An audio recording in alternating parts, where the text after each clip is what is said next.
स्व तस्यावितुर्वरेण्यं भर्गो देवस्य धीमहि धियो यो न प्रचोदयात्। आइए सुनते हैं योगिनी एकादशी व्रत कथा। महाभारत काल की बात है। एक बार धर्मराज युधिष्ठिर ने भगवान श्री कृष्ण से कहा, त्रिलोकीनाथ, मैंने ज्येष्ठ माह के शुक्ल पक्ष की निर्जला एकादशी की कथा तो सुनी है। अब आप कृपया करके मुझे आषाढ़ माह के कृष्ण पक्ष की एकादशी की कथा सुनाइए। इस एकादशी का नाम तथा महत्व क्या है, सो अब मुझे विस्तार पूर्वक बताइए। श्री कृष्ण जी ने कहा, पांडव पुत्र, आषाढ़ माह के कृष्ण पक्ष की एकादशी का नाम योगिनी एकादशी है। इसके व्रत से सभी पाप नष्ट हो जाते हैं। यह व्रत इस लोक में भोग तथा परलोक में मुक्ति देने वाला है। हे धर्मराज, यह एकादशी तीनों लोकों में प्रसिद्ध है। इसके व्रत से सभी पाप नष्ट हो जाते हैं। तुम्हें मैं पुराण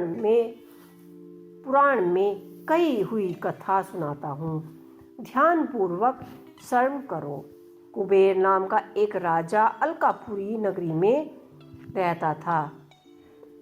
वह शिव भक्त था। उनका हेममाली नामक एक यश सेवक था जो पूजा के लिए फूल लाया करता था। हेममाली की विशाल श्री नाम की एक अति सुंदर स्त्री थी। एक दिन वह मानसरोवर से पुष्प लेकर आया, किंतु कामना सख्त होने के कारण पुष्पों को रखकर अपनी स्त्री के साथ रमण करने लगा। इस भोग विलास में दोपहर हो गई। हेममाली की राह देखते देखते जब राजा हेममाली की राह देख रहे थे तो कुबेर को दोपहर हो गई। तो उसने क्रोधपूर्वक अपने सेवक को आज्ञा दी कि तुम लोग जाकर पता लगाओ, हेममाली अभी तक पुष्प लेकर क्यों नहीं आया। जब सेवकों ने उसका पता लगाया तो राजन के पास जाकर बताया कि हे राजा, वह हेममाली अपनी स्त्री के साथ रमण कर रहा है। इस बात को सुन राजा कुबेर ने हेममाली को बुलाने की आज्ञा दे दी। डर से कांपता हुआ हेममाली राजा के सामने उपस्थित हुआ। उसे देखकर कुबेर को अत्यंत क्रोध आया और उसके होंठ आके फड़कने लगी। राजा ने कहा कि अरे अधम, तूने मेरे परम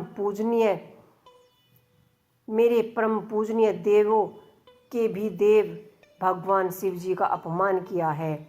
मैं तुझे श्राप देता हूँ कि तुम स्त्री के वियोग में तड़पे और मृत्यु लोक में जाकर कोढ़ी का जीवन व्यतीत करें। कुबेर के श्राप से वह तत्क्षण स्वर्ग से पृथ्वी पर आ गिरा और कोढ़ी हो गया। उसकी स्त्री भी उससे बिछड़ गई।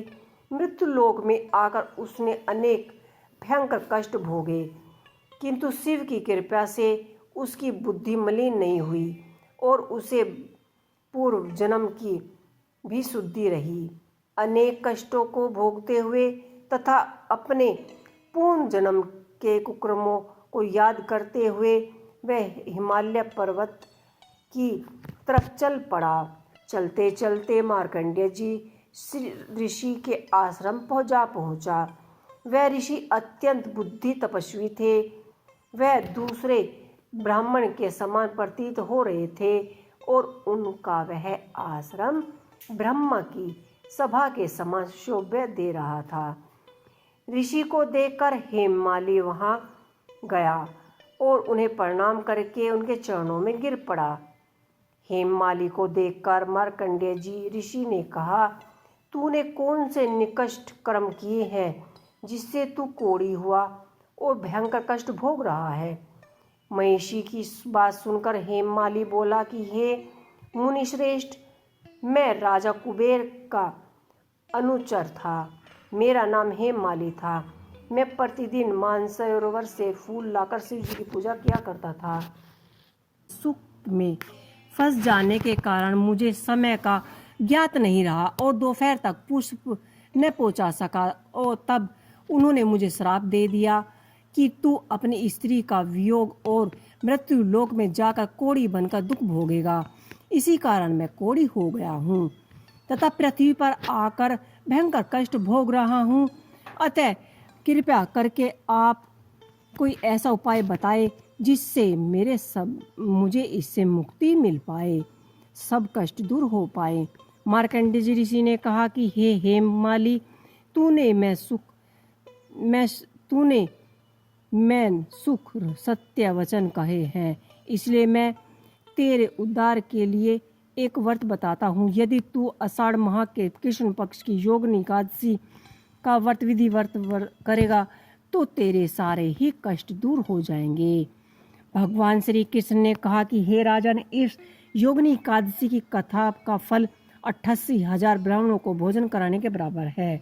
इसके व्रत से सभी पाप नष्ट हो जाते हैं और अंत में मोक्ष की प्राप्ति होती है। तो ये थी हमारी योगिनी एकादशी की व्रत कथा। आपको ये कथा कैसी लगी हमें अवश्य ही बताइएगा और आप मेरी कथा अवश्य ही संपूर्ण सुनिएगा। धन्यवाद।